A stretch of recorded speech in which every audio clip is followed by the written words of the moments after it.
Hello everyone, and welcome to another episode of the Daily Gwei Refuel, where I recap the latest news in the Ethereum ecosystem. I'm your host, Anthony Sassano, and today's the 8th of October 2021.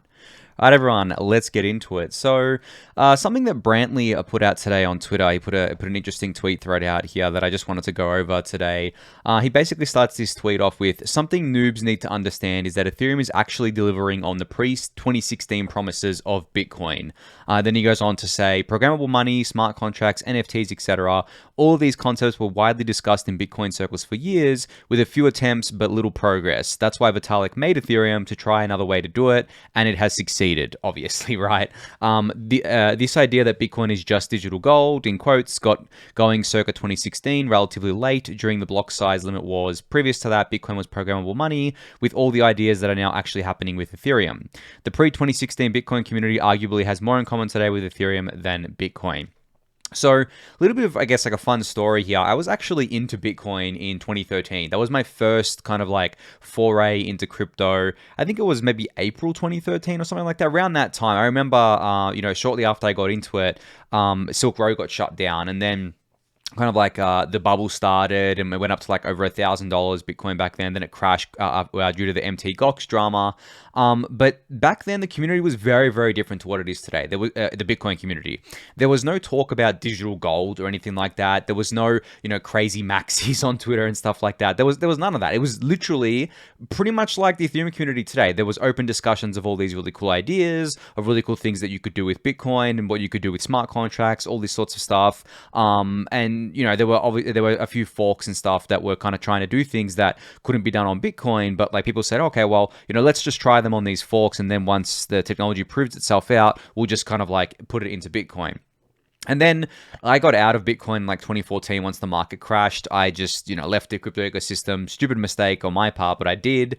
And then when I came back in early 2017 and I discovered Ethereum, the Bitcoin community was very different to what I remembered it as. I didn't find myself aligning with kind of most of that community. Bitcoin maxis were kind of pretty much a thing at that point, and it was just like super, super weird for me. And I saw Ethereum and I'm like, holy shit, like this is amazing. Like Ethereum is doing all this really cool stuff with smart contracts and all these kind of ideas about like decentralized social media and stuff like that.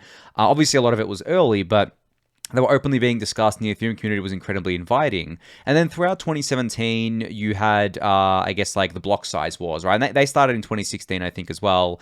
But the block size wars is basically this kind of like warring factions within the Bitcoin community where, one faction wanted bigger blocks. So they wanted to kind of remove the 1 megabyte hard kind of cap on the blocks, make it at least 2 megabytes. And I think up to 4 ideally, to basically scale Bitcoin's base layer. And then was the other camp who said, no, we have to keep it at 1 megabyte. We're going to scale via Lightning Network and layer 2s and all this sort of stuff. And those kind of camps split off when the Bitcoin Cash fork happened, right?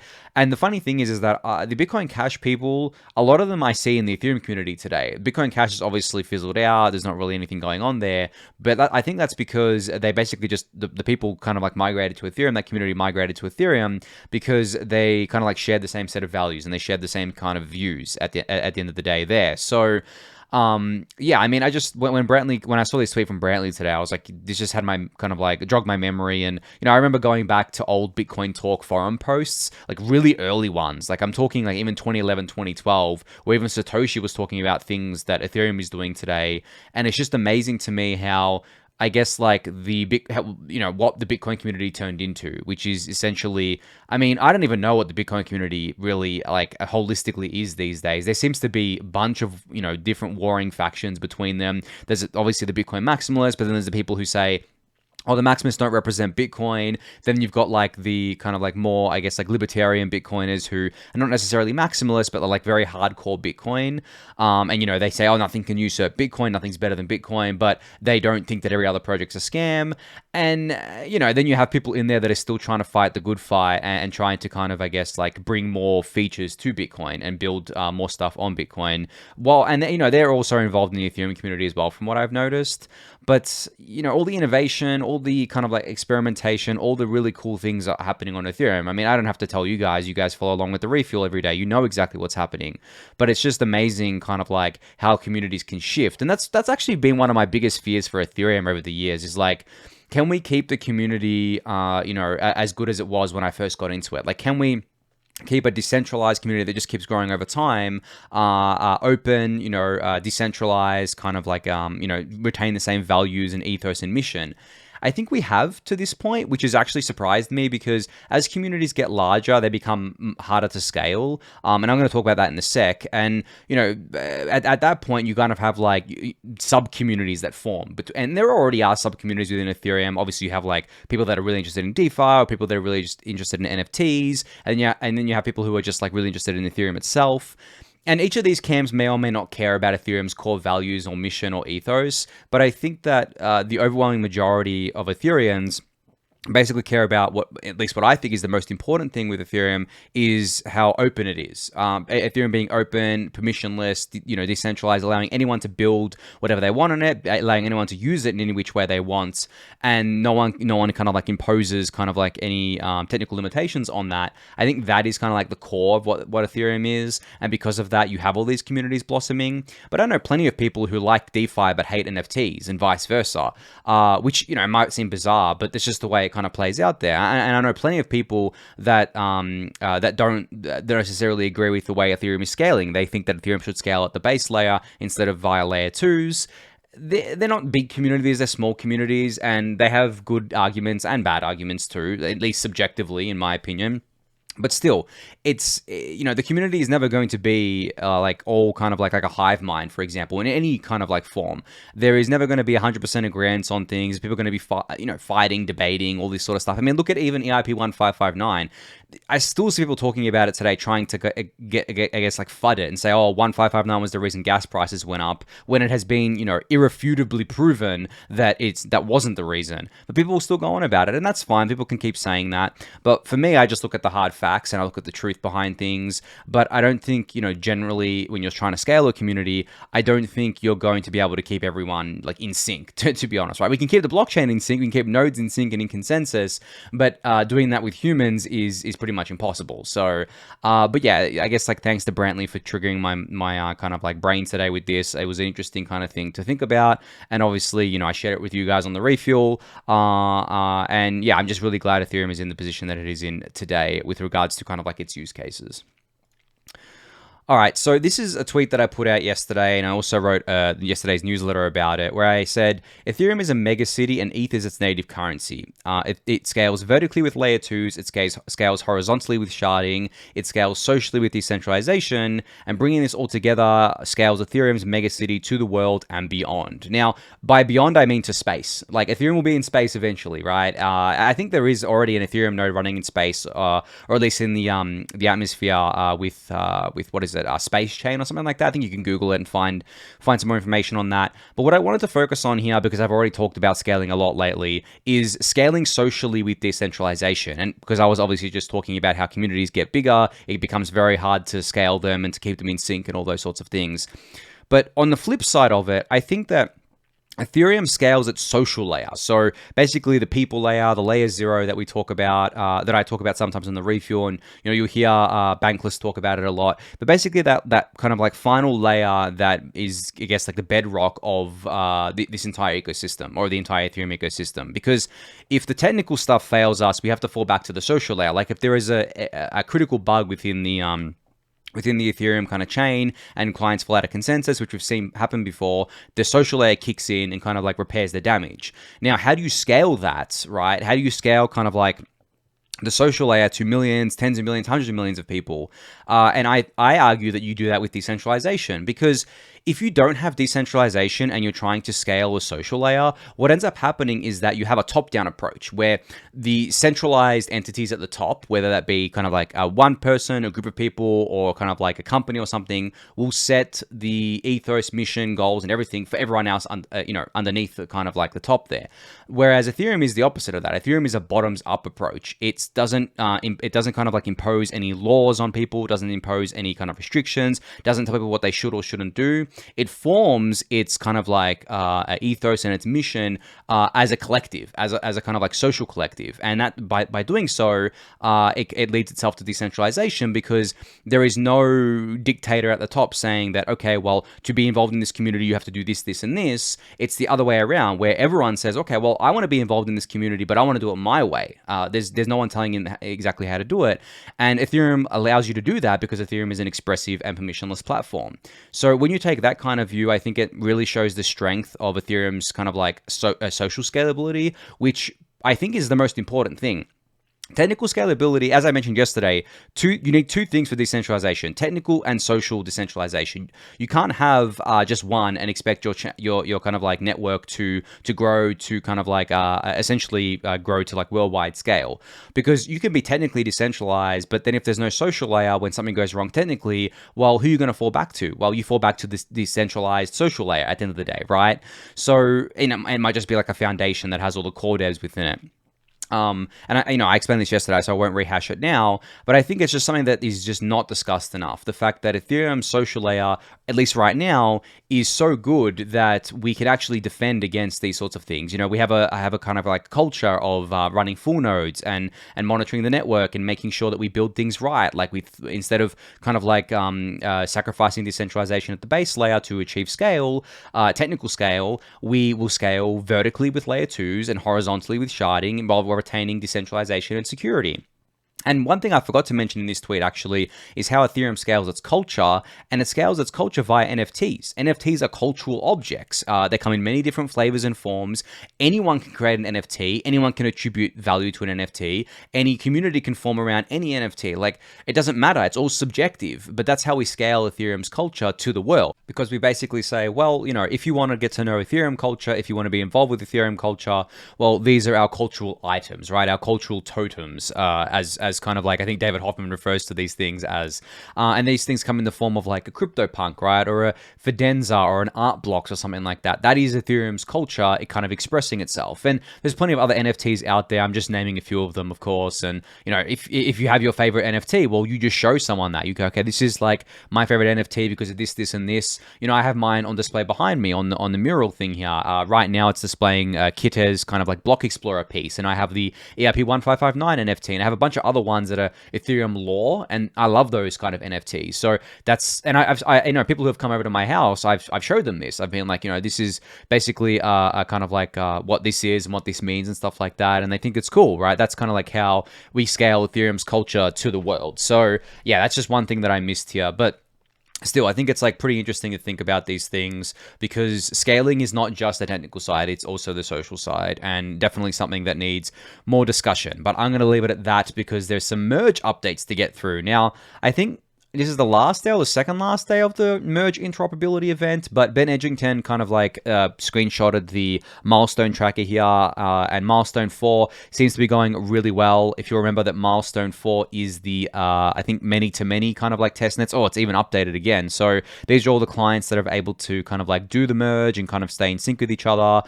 And milestone 4 was the many-to-many interop. So 2 or more ETH1 and ETH2 clients interoperating with each other, and then M5 milestone 5 will probably get some updates on tomorrow, and that's the all-to-all persistent devnets. So all ready execution layer and consensus layer, or ETH1 and ETH2 layer clients will be staying in sync and doing the merge together. So I mean, there's a bunch of other merge screenshots here which I'll link in the YouTube description, and also Adrian Sutton put together a video demo, so Ethereum merge local testnet demo. It's about a 10-minute video, and he goes through and explains exactly what's happening in it, which I thought was really cool. And there's a few other screenshots here.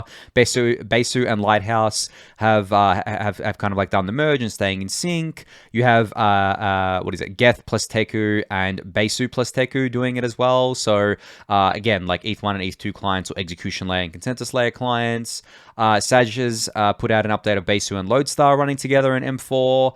And then Adrian put out another tweet where he said, Now we're getting serious. Geth+Teku, Besu+Teku, Geth Lighthouse, and Besu Lighthouse all running the full merge transition and staying in sync and finalizing the chain. Validators shared evenly across all four.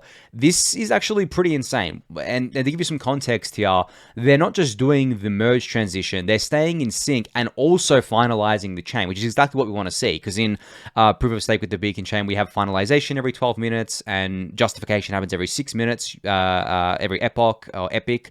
You need 2 epics to get the chain finalized. So the fact that this is happening is really, really cool. And then you have the validators shared evenly across all 4 as well. So the funny thing is, I've talked about kind of like client diversity before.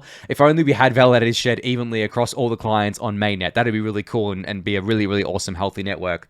Obviously, on these dev nets, you can do this very easily. You don't have to rely on on anything. It's just like totally centralized, of course. But yeah, I mean, as Adrian said, we're getting serious now, and we're going to see what happens with milestone 5, either probably tomorrow or the day after.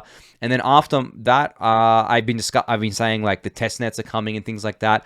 I'm not sure when the test nets are going to come. It could come like this month, it could come next month, and I don't know how long they're going to last. Like we could have a 3-month test net, we could have a 6-month test net with. It just depends on what the core researchers and engineers want to see. Like, do they want to see this thing running smoothly for 3 months before attempting it on mainnet?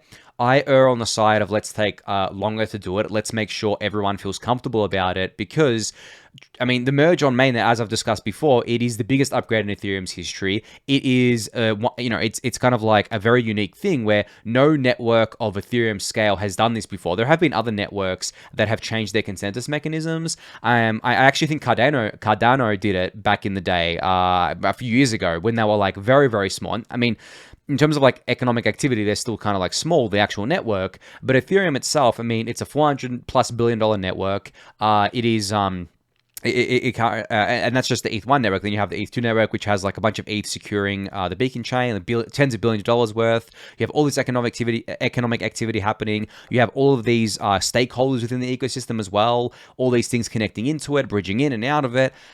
This can't go wrong. Like I can't emphasize enough how, like, I don't know. I mean, I think we could recover from something going wrong here, like if for some reason we had to roll it back.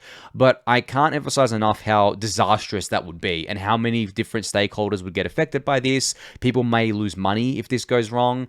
Like, seriously, it's a nightmare scenario if something screws up here. And maybe I'm being too kind of like harsh about that. But like, I don't know, I've run through this scenario in my head many times because people keep asking me, it's like, okay, if this actually breaks and if something goes wrong, what's the worst case scenario? Well, the worst case scenario is the fact that, like, everything breaks. And I don't think that, I don't necessarily think that will happen because I think leading up to the merge, what's going to end up happening is that things like exchanges are going to pause deposits and withdrawals, just like they do for normal hard forks.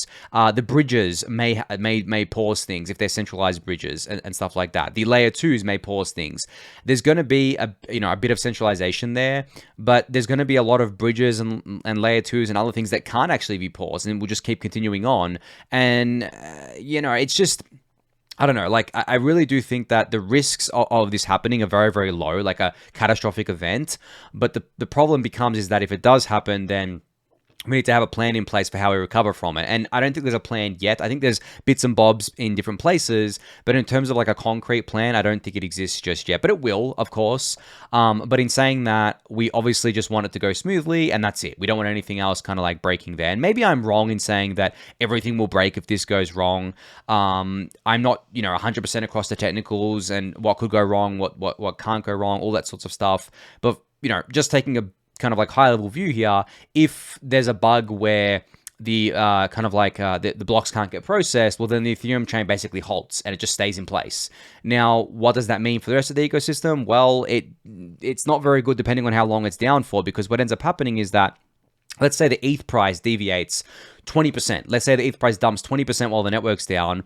Well, then once the network comes back up, there's going to be all these DeFi positions that may have to be liquidated, right? Based on, I guess, like the old price, and they may not get liquidated, and there's going to be a lot of stuff going on with AMM pools. there's a lot of stuff that can go wrong. And I talked about this when Solana went offline for 18 hours, how they kind of like were saved by the fact that the price stayed around the same kind of like price it was when it went down and when it went back up. But in ETH's case, yeah, it'd be interesting to see what happens there. But yeah, we'll have to keep monitoring this. I'll keep you guys updated if I do see any documents covering like what's the worst case scenario and like what do we do in this scenario. But I think that we want to obviously avoid that at all costs, and I actually think that the risk of that happening is extremely low. But yeah, great to see more updates around the merge here. This will all be linked in the YouTube description. You can go check it out for yourself. So Optimism have their new website live now. I think I discussed this a few weeks ago that they were teasing that they were going live with a new website. So you can now use it to browse the dApps that are live, the bridges and tooling supported within the optimistic Ethereum ecosystem. So you can see on your screen here the new website. It looks awesome. I love this website. Like, I mean, this is like a really, really clean site. You can see here the bridge is front and center. Deposit now. So it'll take you to the bridge page, the gateway page, which is their bridge page. It gives you some quick stats here. Then you can see which apps are supported right now. Uniswap Synthetics, Lyra, Rubicon, Quenta, and 1inch are currently supported. I think maybe there's more supported. Yeah, oh, okay, those are kind of like the star apps, and then you have like the tooling and stuff like that, like MetaMask and Coinbase Wallet and the bridges and all that sort of stuff, and Zapper support. Yeah, that makes sense, definitely there. This is obviously going to just keep growing over time, and you scroll down, you can kind of like see an introduction, how it works, documentation, frequently asked questions, and kind of like more information about Optimism, a Twitter feed, all that good stuff there. So really, really cool to see this website refreshed and live. I mean, I love this because, you know, as techies, people kind of like sometimes think, well, you know, we're tech focused. We don't need to have like a really nice flashy website. When in reality, I mean, it doesn't have to be flashy, but you want to have like a modern website where people kind of go there and they can trust that you kind of know what you're doing. I remember, a few weeks ago when Arbitrum launched their bridge site, it was like super basic, didn't have any styling to it really at all. People kind of looked at it and were like, oh God, this looks like a scam site. Like it looks dodgy. And that is just kind of like the subjective trust that people kind of put on these things. So, and obviously it wasn't dodgy, like it was all fine. But once Arbitrum updated their bridge website, it looked a lot better and people stopped complaining about it, of course. So same goes for like any kind of like, I guess, crypto-based tool. You know, you definitely want the website to look good. And it doesn't mean that like it's trustworthy just because the website looks good, but it does add an extra layer of trust for the legit projects that maybe otherwise wouldn't be there. So yeah, cool to see this update from Optimism here. So Mihailo, the co-founder of Polygon, put out a really exciting tweet where he said, I'm on a regular weekly call with our ZK teams or Zero Knowledge teams. Thrilled to see all the great people who are with us now and all the exciting stuff that are in the works. Can't wait to share more soon.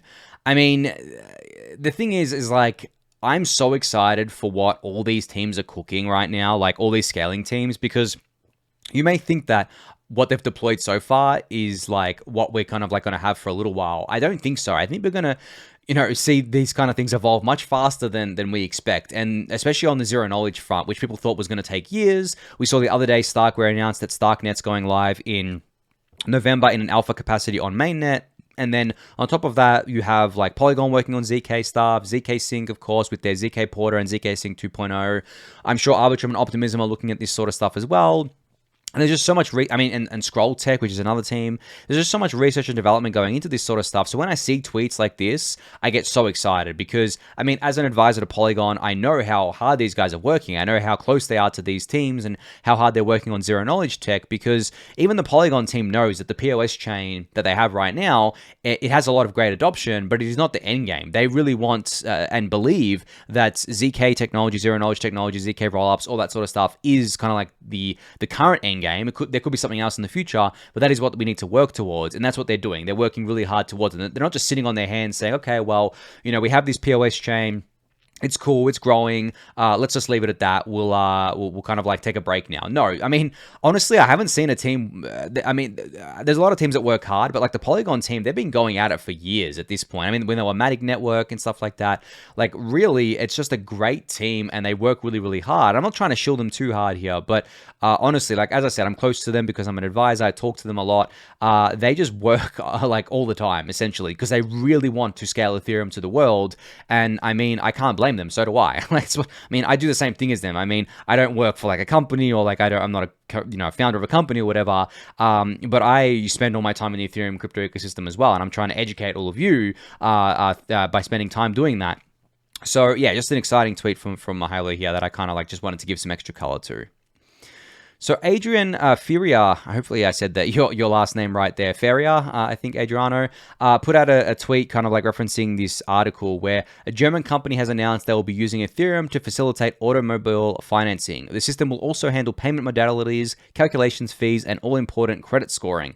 Ethereum is the backbone of a new era of finance, is what he kind of like tweeted this out with. As I said the other day, we're going to see more and more of these corporates and enterprises adopting Ethereum. This is no surprise to me at this point. I saw this, I was like, yep, just another check mark on Ethereum's kind of enterprise adoption here. There's going to be much more of these coming out, much more of these, not just doing kind of like, I guess, trials or experimentation, but actual kind of like full end-to-end products and experiences and kind of like production kind of kind of things with Ethereum. Now, I don't know if they're using kind of like layer 2. I doubt so. I doubt it. I think they'd be using layer 1 here. Maybe they don't care too much about the fees, but I think, you know, as time goes on, more and more of these enterprises will start to look into layer 2. I mean, they're very new to the ecosystem, a lot of them. So imagine trying to explain to them, oh, well, yes, you can use Ethereum, but then you can use these other things that kind of like are built on Ethereum, but fees are cheaper. Like, and, you know, maybe you don't even use the layer 2 terminology, right? Like, you just basically say to them, oh, you can use Arbitrum. And they'll be like, oh, what's Arbitrum? Oh, well, you know, you still get Ethereum security, but like you get cheaper fees sort of thing. So I'm sure those conversations happen, but you know, we really have to think of ways to explain it probably more simply, because it kind of like can get complicated pretty quickly. I don't even know if I'd be able to explain it very simply for people, because I tend to get ahead of myself and just like ramble on for hours about these things. Like, imagine, like, I'm just imagining myself explaining Ethereum and its layer 2 ecosystem to kind of like a completely new person. I would probably inundate them with things. Like, I remember doing it actually once a few months ago. I was describing the difference between proof of work and proof of stake to someone. And then I caught myself at the end of the conversation talking about like the triple halvening and how I think that like the 90% reduction in ETH issuance is going to lead to ETH going to this price and such and such. And then I rambled on about like deflationary ETH and ultrasound money.